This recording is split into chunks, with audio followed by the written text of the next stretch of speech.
자, 오늘 소장님 준비해 오신 내용 어떤 거예요? 저는 투자자분들이 주식 시장에 있어서 많은 오해를 하고 있다. 어떤 오해죠? 그러니까 이제 가장 중요한 오해 중에 하나가 우량주를 장기 투자하라. 우량주를 장기 투자하라. 저는 이거 오해다라고 봐요. 근데 왜 오해다라고 말씀을 드리냐면 감히 말씀을 드리냐면 맞는 말이에요. 우량주를 장기 투자해야 되는 건 맞아요. 우량주를 장기 투자해야 되는 건 맞습니다만 이게 이제 여러 가지 이제 이 얘기만 갖고도 몇 시간을 이제 얘기할 수가 있는데 장기 투자의 개념을 보면 먼저 장기 투자의 개념부터 볼게요. 장기 투자의 개념을 보면 우리가 장기 투자를 하라라는 분들이 하면 느낌이 어떠냐면 장기 투자하면 안정적으로 높은 수익을 볼 수 있을 가능성이 높아진다. 샀다 팔았다 해봤자 수익이 안 나니 그쵸. 오히려 장기 투자를 하면 수익이 안정적으로 날 것이다라는 얘기를 하는 거죠. 근데 웃긴 건 뭐냐면 채권 시장에 있어서 장기 금리가 높나요? 단기 금리가 높나요? 장기 장기금리가 높겠죠? 장기 금리가 낮죠. 왜냐하면 그러네. 수익률이 아, 높기 단기- 때문에 채권 시장에서 예, 예. 채권 시장에서 단기 금리가 높죠. 단기 금리가 높고 장기 금리가 낮아요. 장기 금리가 낮은 이유는 채권 가격이 비싸다라는 거죠. 그거는 뭐냐면 리스크가 커지기 때문에. 그러니까 단기는 우리가 예측할 수 있습니다만 네. 장기는 예측하기 어렵기 때문에 결국 리스크가 커질 수도 있다. 그러니까 물론 장기가 무조건 경제가 성장하면 좋지만 네. 뭐 변동성이 크기 때문에 금리가 낮은 거예요. 근데 주식은 장기 투자하면 아무 이유 없이 큰 수익이 나나요? 그런 개념으로 보면 이 자체가 저는 잘못된 판단이라는 거죠. 결국 주식 투자를 하면 무조건 장기 투자하면 수익이 날 것이야. 그러면서 삼성전자 얘기를 들어요. 네. 삼성전자 많은 그랬죠. 네. 근데 많은 주식들이 장기 투자해가지고 결국 주가라는 게 저는 LG화학 같은 경우 작년 초에 매경에 나와갖고 엄청나게 좋은 주식이다라고 밀었어요. 네. 근데 LG화학이 뭐했어요? 물적 분할을 했죠. 네. 상황이 바뀔 수도 있다라는 거죠. 그러니까 장기 투자라는 것은 우리가 리스크 프리미엄이라는 개념으로 봤을 때 적절하게 리스크를 떠안고 그게 잘 맞았을 때 큰 수익을 안겨주지만 그렇지 않다면 나한테 손해를 볼 수 있다라는 개념이에요. 그러니까 이 개념 자체가 어디서부터 잘못된지 모르겠어요. 그러니까 결국 장기 투자하면 수익이 날 것이다. 그러면 많은 투자자들에게 어떤 오해를 주냐면 그래 나는 뭐 주식을 잘 볼 수도 없고 뭐하니 그냥 우량주 사서 묻어두면 될 것이야라는 오해를 불러일으킨다는 거죠. 장기 투자의 개념 자체를 조금 달리 생각할 필요가 있는 게 예. 그냥 사고 묻어두라는 그런 개념 자체가 아니고 그렇죠. 일단은 길게 보유한다 샀다 팔았다를 안 한다는 개념이지만 중간에 계속 정보와 상황과 이런 거를 업데이트 계속해서 샀다 팔았다 안 한다라는 게 지금 여러분들 오늘 제가 기사 난 거 보니까 네네. 워렌 버핏이 지금 이제 투자할 곳이 없다 그래서 현금 비중이 가장 높아요. 맞아요, 그거 봤어요. 워렌 버핏도 샀다 팔았다 해요. 그러니까 샀다 팔았다를 지금 뭐 오늘 사서 내일 파는 게 아니라 워렌 버핏은 사람들이 워렌 버핏은 오해가 두 번째가 뭐냐면 워렌 버핏은 장기 투자를 한다. 그래서 꾸준히 묻어둔다. 물론 코카콜라 같은 경우 지금 장기 투자해요. 네네. 그렇지만 워렌 버핏도 일정 부분 샀다 팔았다를 해요. 근데 지금 많은 증권가에서 물론 이제 과장님 계시긴 합니다. 증권가에서 하는 홍보 중에 하나가 워렌 버핏은 장기 투자를 해라. 주식 말고 기업을 사라. 근데 개인 투자자들에게 이 뇌피셜이 먹혀 들어간다는 게 전 너무 웃긴다라는 거죠. 워렌 버핏은 버크셔웨이라는 보험회사를 인수한 이후에 보험회사 돈으로 기업을 인수했어요. 근데 개인들 같은 경우 무슨 돈으로 기업을 사죠? 그리고 좋아요. 그 주식 말고 기업을 사라는 개념은 좋아요. 네. 그거 좋아요. 근데 기업이 개인을 졸로 보는데 지금 뭐 그거 중요한 내용이에요. 졸로 보고 지금 뭐 물적 분할하고 계속해서 쪼개기 상장하고 대주주 횡령하고 자식들에게 물려주기 위해서 삼성 같은 경우 에버랜드를 삼성물산으로 만들어 놓고 이걸 하는데 어떻게 우리가 기업을 사요? 기업이 주주들을 졸로 보는데 미국 같은 경우는 주주 친화적인 환경이 더 거긴 이제 소송이 걸리니까 주주들한테 소송이 걸리니까 못 하는데 우리가 그렇잖아요. 단도직입적으로 얘기하면 많은 분들이 그래요. 삼성전자 본사를 미국으로 올리면 삼성전자 주가가 10배가 올라갈 것이다. 저도 거기 공감합니다. 근데 삼성전자가 네. 미국으로 본사를 못 옮기는 이유가 뭔지 아세요? 뭐죠? 지금 이재용 법이면 이재용이 지금 한 행태를 보면 평생 감옥에 썩어야 돼요. 미국 법에 따지면. 그래서 미국을 못 가는 거예요. 그러니까 자기가 지금 그래서 못 가는 거지. 지금 뭐 이재용이 뭐 삼성이 뭐 왜 못 가느냐. 지금 저렇게 이재용처럼 하면 감옥에서 평생 썩어야 돼요. 그러니까 사람들이 호도하는 거예요. 저희 만약 혹시 방송 폐지되면 소장님 때문에 아세요? 제가 책임질게요. 제가 책임질게요. 뭘 책임져요? 제가 뭐 다음 주부터 출연 안 하더라도 아니야. 다음 주 출연 안 하더라도 아니 저는 투자자분들이 알 건 아셔야 된다. 그럼요. 좋은 내용이에요. 그런 그리고 부분들 이거는 보면 사실 기성 언론에서 이야기 안 하는 내용이기 때문에 그러니까. 불편한 내용이기 때문에 말씀하시는데 상당한 의미가 있는 건 맞습니다. 예, 그러니까 지금 이제 여러분들이 잘 아셔야 되는 게 이런 것들 특히 이제 그런 부분들을 많은 지금 뭐 유명한 분들이라고 얘기를 하는데 저는 그런 분들이 잘못, 그러니까 저는 된 것들을 전달한다고. 그러니까 왜냐하면 주식 투자해야 되는 건 맞아요. 근데 제가 자꾸 우려하는 바는 뭐냐면 너무 그냥 편하게 해석을 해서 내가 주식 공부하기 싫으니 그냥 주식을 사서 묻어두면 나한테 안정적인 수익을 줄 거다라는 잘못된 결론을 내릴 수 있게 된다라는 거죠. 직무유기. 주식이라는 것은 여러분 주식이라는 게 그때 그 홍춘욱 박사님이 어떤 유튜브에서 그러시더라고요. 여러분 뒤에 제가 있습니다라고 얘기를 하시더라고요. 저도 주식시장에 30년 가까이 있었는데 네. 저도 지금 일주일에 책 한 번씩 읽거든요. 근데 여러분들과 제가 같이 싸우는 게 주식시장이에요.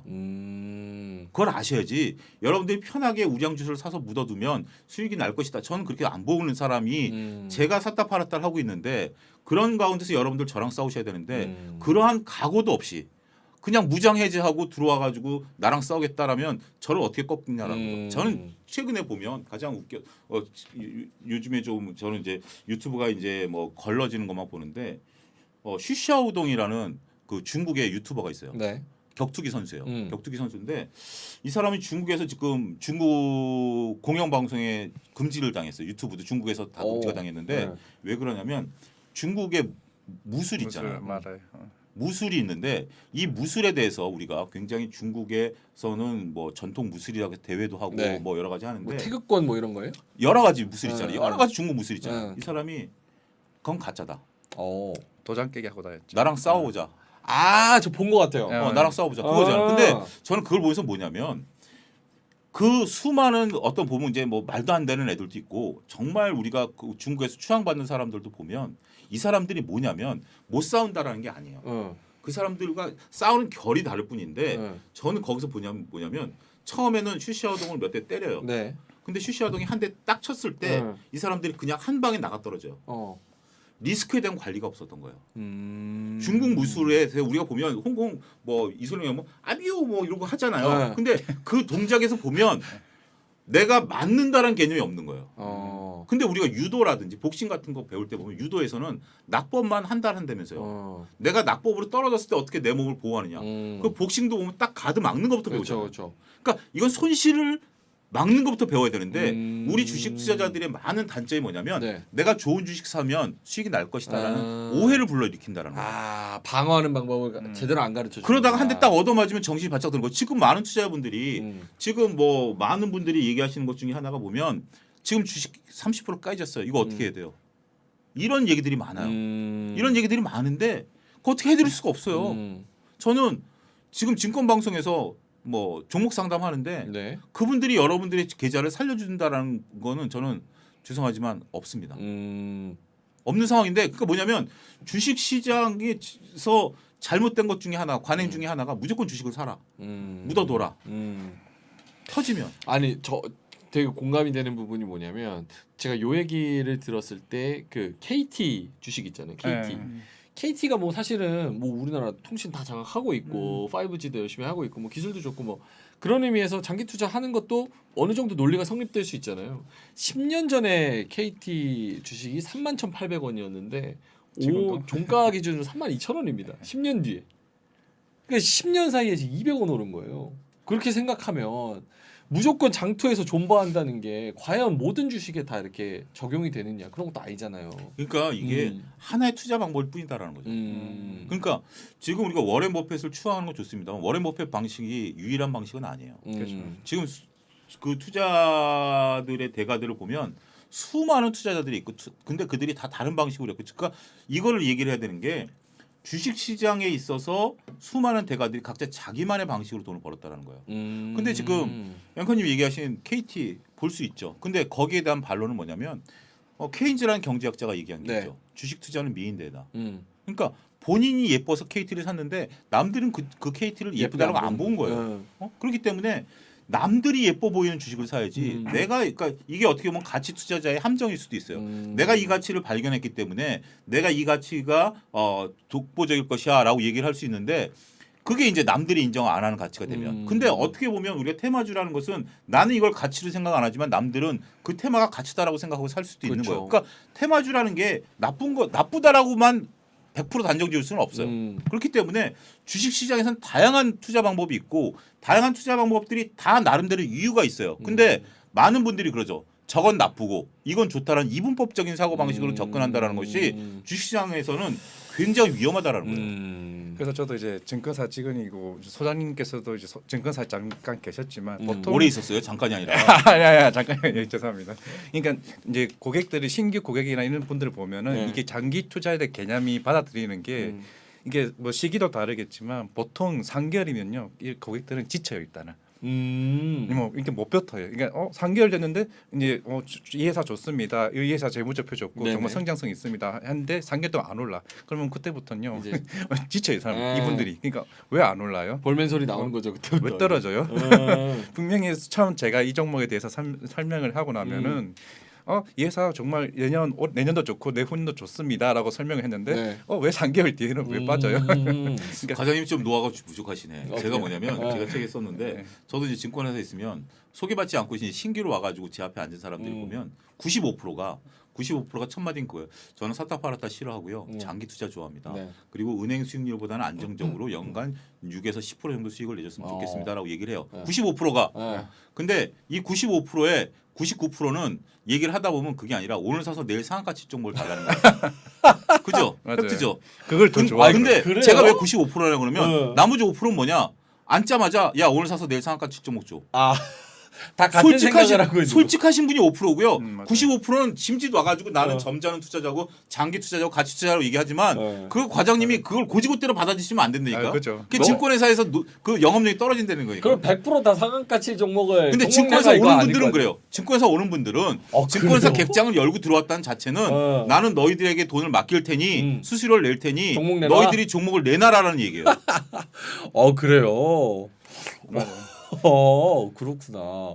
아니 근데 그 안에서도 좀 진정성 있는 그 투자자분들이 좀 계시지 않아요? 있긴 있죠. 그게 1%라는 거죠. 1% 정도다. 증권회사 들어오는 이상 그건 아니라. 갑자기 상담하면 그런 정보도 막 얘기해요. 이거 10% 갔는데 이거 사도 되냐고 갑자기 20% 가고 있는데 이거 어떻게 보시냐. 갑자기 분명히 이제 말씀대로 얘기를 하셨지만 이제 그게 대한 생각이 다르다. 이 말. 알겠습니다. 그러면 이제 뭐 소장님 말씀을 들었을 때 어떻게 해야 되는 거예요? 개인 투자자 입장에서 사실은 이게 개인 투자자 입장에서도 말씀은 이해는 되지만 다르게 행동하기가 쉽지가 않은 게 솔직히 투자자의 투자에 큰 관심이 있지 않는 이상 저 본업하느라고 공부할 시간이 없습니다. 솔직하게 얘기하면. 그 저는 이제 저도 전에 그분들에게 어떤 방법을 찾을까 많은 고민을 했어요. 네.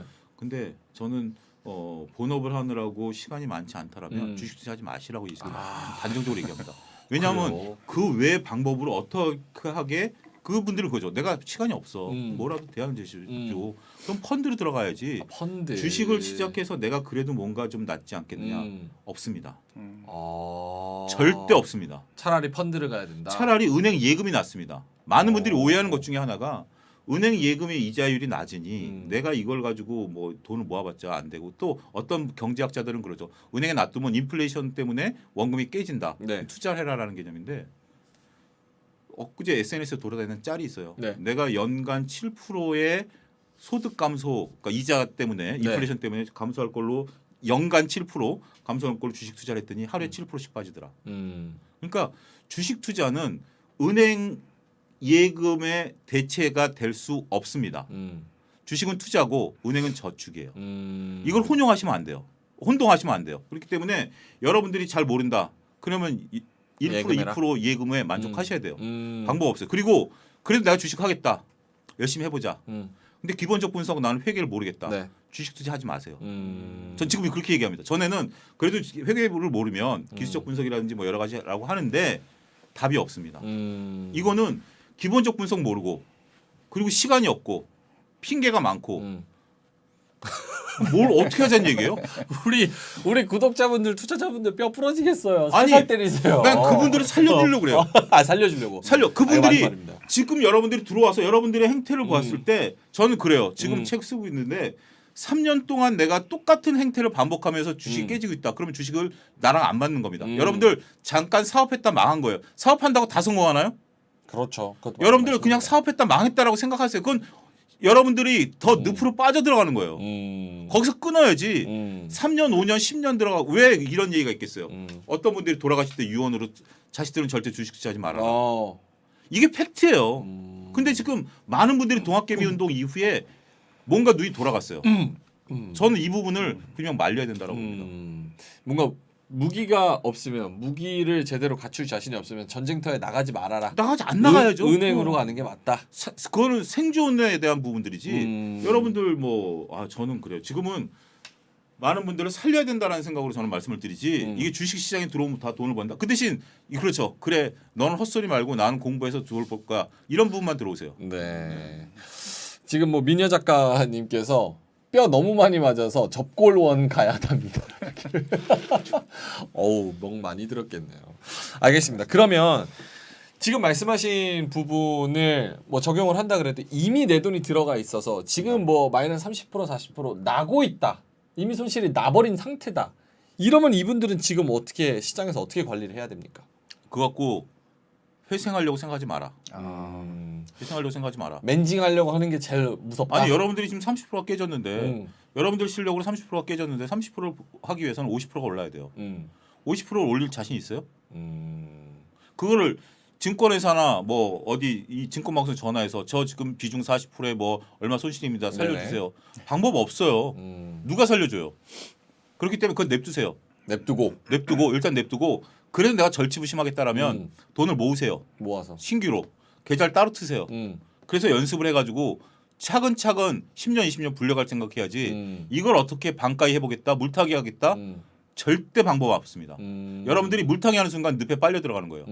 가장 무서운 게 뭐냐면 주식시장의 속성이 직전에 올랐었던 종목이 지금 이제 주가 빠졌잖아요. 이제 올라갈다라고 저는 보는 관점인데 올라갈 때 직전에 올랐던 종목이 다시 올라가는 경우는 없습니다. 왜냐하면 매물대가 있기 때문에. 그러니까 지금 NFT나 저는 뭐 그 게임주 등등 뭐 그 뭐죠 NFT나 메타버스 같은 거는 지금 또 더구나 실체도 없는 상황, 실체가 없다는 게 드러나고 있기 때문에 이런 게 바로 올라갈 만한 요소는 없다. 그거 물타기 해가지고 하면 여러분들 지금 제약바이오 2015년 16년도에 네. 제약바이오 올라갈 때 사가지고 물타기해서 지금까지 들고 계신 분들 계세요. 똑같은 꼴 납니다.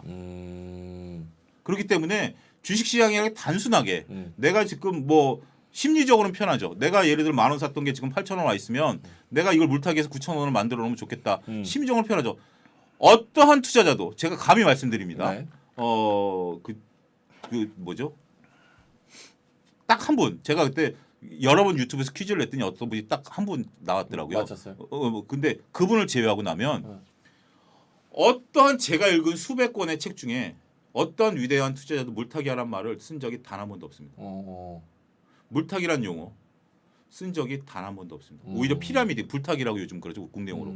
이거를 강조하지 물타기를 하라라는 투자자는 단 한 사람, 딱 그 한 사람이 있었어요. 근데 그 사람은 투자자라기보다는 좀 평론가 쪽에 가까운데 그 투자의 마음인가 그 책 쓰신 분인데 네. 그거 말고는 없어요. 물타기를 하라? 아닙니다. 아니요. 그러면 두 분한테 요거 좀 여쭤보고 싶은데 뭐 마지막으로 시간 좀 많이 지난 것 같아가지고 그 과장님 뭐 말씀 많이 하셨으니까 과장님이 보셨을 때 개인 투자자들이 엄청 많은 투자자들을 보셨을 거 아니에요. 개인 투자자들이 수익 내는데 가장 성공률이 높은 매매법 전략 요런 게 뭡니까? 성공 투자 매매법이요? 제가 같은 경우는 사실 이제 제 고객 중에서도 있었고 그런 부분은 이제 지나간 사람도 있었는데 제가 돈을 벌었던 고객을 중에서 이렇게 봤을 때 네. 일단 현금 비중 잘하는 사람들이 결국 기회를 많이 얻었던 것 같아요. 현금 비중의 그 매니지먼트? 오히려 주식 시장이 빠지면 오히려 그걸 즐기시더라고요. 항상 얘기를 하실 때마다 왜 빠졌냐를 묻지는 않아요. 일단은 그냥 빠졌어? 그럼 이건 넣어. 근데 그러고 나도 현금 비중이 거의 40-50% 계속 남아 있는 거예요. 그러니까 그러면서도 한 번도 그분을 제가 손실을 보고 파는 걸 본 적이 없습니다. 일단은 항상 그걸 보면서도 이분도 정말 매매하는 기법이 어떻게 보면은 다 다르겠지만은 그에 대해서도 좀 보면서도 정말 대단하다라는 생각도 하고 있지만 그게 자기 스스로도 인내를 하는 거예요. 시장이 급등하는 것에 대해서도 이게 침착함을 유지를 하고 그때 되면 있는 건 뭐 전략 쪽 다 파는 게 아니라 적당히 팔면서 시장이 이끌어 나가는 모습 보면서 이제 물론 시장에 대해서도 많이 있었던 분이시고 하니까 네네. 그런 느낌인데 총알을 어느 정도 좀 많이 확보하고 있는 거. 네. 그게 약간 멘탈적인 측면에서도 되게 중요할 것 같아요. 네. 항상 저도 이제 이번 시장이 힘들었을 때는 이제 많이 빠졌는데도 그분은 굉장히 웃으시더라고요. 항상 전화하면서 그럼 더 좋지. 그럼 원래 재벌 아니에요? 아니 그렇게 항상 몇십 년을 어. 이제 누적을 해오셨던 분이세요. 그러시는데 그래서 항상 이제 그분을 통해서도 이제 현금 비중에 대한 중요성을 굉장히 또 깨닫고 또 깨닫는 방법. 되게 좋은 포인트인 것 같아요. 저 생각을 못했던 그런 부분인데 현금 비중 어쨌든간에 내가 뭐 100%다 들어가서 물려 있으면 사실은 무리하게 되잖아요. 그죠? 항상 맞아요. 조급하게 되고 그럼 이제 뭐 하나 손실 나면 그거 메꾸려고 하게 되고 그게 이제 되게 힘든데 어쨌든 간에 현금 비중을 잘 조절해 가지고 좀 여유롭게 느긋하게 마음을 갖는 거. 그 젊은 투자자들은 의외로 이게 한 종목에 몰빵하는 부분이 대부분 많은 반면에 사실 그런 분들은 침착성을 유지하는데 사실 제 같은 경우는 이 젊은 사람들이 조금 이런 부분에서 조금 본받아야 되지 않나라고 생각을 하고 있어요. 막 젊은 사람들은 마이너스 30이나 마이너스 뭐 50이나 거기서 거기지. 왜냐면 익숙하거든요. 그게. 신용 매매 해가지고 신용 매매해서 담보 부족 나고 그것도 메꾸고 그런 부분들이 워낙 사실 저쪽에는 이제 개인 투자자들을 많이 만나다 보니까 그런 성향들이 좀 많이 있는데 오히려 이제 그러신 분들을 현금 비중을 쌓아놓고 길게 보시는 분들은 오히려 또 돈을 버시는 분들도 있고 그런 성향 가진 분들은 코인 쪽으로 좀 많이 넘어갔죠. 또 그죠? 또 많이 24시간 돌아가고 또 재밌기도 하고. 그걸 즐기시더라고요. 주말에. 알겠습니다. 소장님은요? 개인이 좀 성공할 수 있는 확률이 그나마 조금 높은 매매법이나 아니면 전략이나 뭐 팁이나 제가 제 책에도 썼는데 네. 제가 이제 마틴 프링이라는 심리 투자 법칙을 쓰신 분의 그 뇌피셜을 따온 건데 저희들은 펀드 매니저가 아니에요. 왜 주식을 매일 하려고 그러죠? 펀드 매니저는 주식 매일 봐야 돼요. 근데 아까 얘기했잖아요. 직장생활 바쁘면 주식하지 마세요. 그 시간에 쉬세요. 그렇기 때문에 저는 1년 중에 10달러 쉽니다. 저는 제 스타일이 그래요. 근데 저는 증권회사 다닐 때는 못했어요. 증권회사 그만두고 나니까 수익률이 더 높아진 게 뭐냐면 너무 좋은 게 뭐냐면 제가 바쁘고 뭐 그리고 주식시장이 제 마음에 안 들면 전 투자 안 해요. 지켜봐요. 그러니까 그게 뭐냐면 제가 왜 마틴 프링이랑 게릴라 전법 우리는 펀드 매니저나 외국인들과 기관들은 대군들이요. 뭐 사단 규모가 돼요. 그쵸. 우리 이제 소대 규모예요. 소대 규모가 사단하고 싸울 때 똑같이 싸우면 승산이 있나요?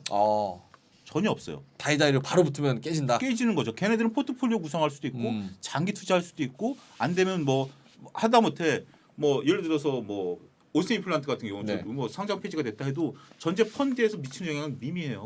근데 우리는 오스틴 플란트 잘못 갖고 있으면 그쵸. 내 돈 전부가 날아가는 큰일 거잖아요. 나죠. 큰일 나는 거죠. 그러니까 그들과 똑같이 할 수가 없어요. 그들이 오스틴 플란트를 산다. 예를 들어서 많은 분들이 착각하는 게 LG 화학을 그들이 산다라고 그래서 외국인들이 사니까 LG 화학 좋을 거. LG 화학은 외국인들 포트폴리오를 사는 거지. 개인들이 LG 화학 사면 큰일 나요. 그렇기 때문에 저는 뭐냐면 기다려라. 내가 유리하게 올 때까지. 유리함이 올 때까지 기다렸다 사고 어느 정도 수익 나면 팔고 내가 원하는 판이 깔릴 때까지. 그러는 거죠. 그게 개인 투자의 장점이에요. 그걸 왜 못 살리고 펀드 매니저처럼 매일 사고 팔려고 하죠? 매매도 사실 중독이잖아요. 어떻게 보면. 그걸 벗어나. 그게 그건 매매를 하는 게 아니라 오락을 하고 있는 거죠. 매매가 아니라 이 시세를 보고 있으면 흥분되고 이거 사서 내가 2% 3% 먹 그건 오락이지 매매가 아니에요. 여러분들이 합법적인 오락을 하고 있는 거예요. 그렇기 때문에 매매를 하겠다라고 하면 내가 유리할 때 저는 지금 제가 제 방송 보신 분들 알지만 전 1년 내내 매매 안 했어요. 지금 근데 지난주 월요일 날 계좌에 돈을 넣었어요. 이제 살라고. 아까 얘기한 건 똑같아요. 저는 이제 6개월에서 1년 보고 들어가거든요. 그래서 한 20-30% 먹으면 또 돈 빼요. 그리고 또 내가 유지할 때까지 기다리는 거예요. 그게 낫지. 여러분들이 지금 뭐 매일 10%씩 30%씩 먹는다? 불가능한 거예요. 불가능한 영역에 도전하지 마세요. 저희 셋이서 되게 공감대가 여기서 좀 형성이 되는 것 같은 게 저도 이제 매일 뭐 라이브를 이제 하니까 저도 막 진행을 매일 합니다. 근데 이제 저 사실 막 이렇게 주식을 막 엄청 좋아하진 않아요. 근데 진짜 이러다 나라 망하겠다 하는 순간들이 딱 시장 진짜 망했다라고 생각드는 순간이 딱 있습니다. 그때가 이제 또 들어갈 타이밍인 것 같더라고요. 그래서 진짜 인내하고 기다리고 좀 여유롭게 느긋하게 마음을 가지고 내가 원하는 장이 딱 요때는 진짜 내가 원하는 장이다. 이거를 한 2-3번 생각하고 그 다음에 들어가면 그러니까 안전장치를 해야 되는 게 저도 이제 증권사 여기 그 당연히 MTS가 깔려 있죠. 공인인증서가 없어요. 네. 여러분들이 보여드려요. 저는 공인인증서가 없어요. 내가 주문을 못 낸다라는 거죠. 내가 증권 전문가인데 왜 네가 내면 수수료 싸지 않느냐. 근데 저는 이게 제 장치예요. 딱 했을 때 여기서 내는 게 아니라 저는 후배 지점장한테 내거든요. 근데 만약에 방송할 때 보면 종목이 쭉 빠진 게 보이죠. 그러면 방송하다가 주문 낼 수도 있어요. 사고 싶어. 할 수 있는데 방송 끝나고 또 생각하면 또 생각이 달라질 수도 있고 그러다 보면 지금 이제 월요일에 돈을 넣어놔서 저는 이제 바닥을 잡았다라고 생각하고 돈을 넣어놨는데 아직도 하는 게 결국 이게 장치예요. 나도 충분히 거기 훈련돼 있다라 하더라도 하면서 그리고 또 그 지점장한테 주문을 내면 또 다른 정보를 얻을 수도 있고 이용하는 거예요. 내가 수수료를 그만큼 주는 만큼 그리고 이제 내가 막 바쁘면 가끔 문자가 와요. 형님 이거 이런 소식 떴는데 보셨어요? 체크 못하는 거 해주고 네네. 그게 증권회사를 이용하는 거예요. 여러분들이 수수료가 싸다라는 것 개념은 제가 정리해 드릴게요. 100% 여러분들이 책임지실 수 있는 분만 하세요. 그럼 여러분들이 매매하는데 수수료 따지고 하시는 분들은 저는 별로 그건 뭐 여러분들이 상황이라 하지만 수수료라는 것은 내가 수수료 안 내면 우리 그렇잖아요. 저 집 살 때마다 등기 제가 했어요. 네. 근데 남한테 맡기면 한 20만 원 정도 수수료가 들어가더라고요. 비용에. 근데 내가 택시 타고 왔다 갔다 해봤자 그건 내가 몸으로 뛰는 거잖아요. 근데 네. 여러분들이 이 증권회사를 이용 안 하겠다라고 하면 여러분들이 직접 뛰셔야 돼요. 근데 여러분들이 그럴 능력이 안 되면 증권회사 직원한테 주문 내시고 괴롭히세요. 이거 분석해 주세요. 이거 왜 이래요? 맨날 괴롭히면 그 수수료만큼 하는 게 오히려 더 날 수도 있다라는 개념이에요. 그런 것들 그러니까 이건 여러분들의 판단이지만 고려해 보십사라는 얘기예요. 비용을 쓰는 것도 어쨌든 그 비용을 뽑아먹을 충분한 가치가 있으니까 그것도 내가 실력이 안 된다라면 그렇죠. 알겠습니다. 두 분이서 말씀해 주신 거는 현금 비중 조금 넉넉하게 여유롭게 가질 필요가 있다. 멘탈적으로도 뭐 괜찮고 그리고 내가 좋아하는 장이 펼쳐지기 전까지는 그런 거는 좀 여유롭게 마음을 좀 가지면 좋을 것 같다. 매일 투자해서 막 그럴 필요 없다. 오히려 그 중독에서 그렇죠. 벗어나라. 네. 알겠습니다. 오늘 차영규 소장님 텐션 원래 더 높으시면 어떻게 되는 거예요? 우리 차 직진남님. 저는 익숙합니다. 익숙해요. 알겠습니다. 근데 저는 같이 방송하니까 에너지가 넘치고 집중이 돼서 저는 너무 좋아요. 예. 그리고 이제 뭐 항상 달콤한 소리만 하는 분들도 계시면 또 이제 쓴소리 하고 진짜 팩트를 그렇게 딱 뼈 때리는 분도 계셔야지 이게 또 건강한 거니까 저는 굉장히 좋게 들었습니다. 자, 알겠습니다. 오늘 차영주 소장님 다음번에도 또 나오면 좋은 얘기 듣도록 하겠습니다. 오늘 수고하셨습니다. 네, 수고하셨습니다.